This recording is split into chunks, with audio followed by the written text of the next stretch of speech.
రాష్ట్ర రాజకీయాలను వైఎస్ జగన్ భ్రష్టు పట్టిస్తున్నారు. జలవనరుల శాఖ మంత్రి దేవినేని ఉమామహేశ్వరరావు మండిపడ్డారు.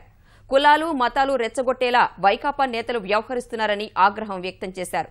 వైకాపా నేతలు చేస్తున్న కుట్రలు కుతంత్రాలను తిప్పికొడతామన్న ఆయన ఏ రాజకీయ పార్టీ అధ్యక్షుడు జగన్ మాదిరిగా దిగజారుడు రాజకీయాలు చేయలేదన్నారు. జగన్ విమర్శలను పట్టించుకునే స్థితిలో ప్రజలు లేరని చెప్పారు. వైకాపా కుట్రలు కుతంత్రాల పట్ల ప్రజలు అప్రమత్తంగా ఉండాలని అన్నారు. జగన్మోహన్ రెడ్డి గారు ప్రశాంత్ కిషోర్ లాంటి యువకర్తలను పక్కన కూర్చోబెట్టుకొని ఇవాళ అధికారం కోసం అర్రులు చేస్తున్నావు.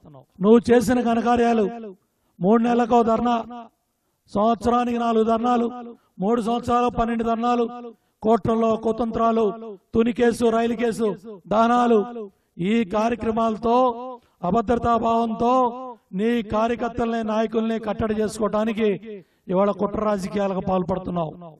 నువ్వు ఎన్ని కుట్రలకు పాల్పడ్డా, ఎన్ని కుతంత్రాలకు పాల్పడ్డా, ఎన్ని యువకర్తలు తెచ్చి నువ్వు ఎన్ని దుర్మార్గాలకు పాల్పడ్డా ఆంధ్రప్రదేశ్ ప్రభుత్వం సమర్థవంతంగా తిప్పికొడుతుంది.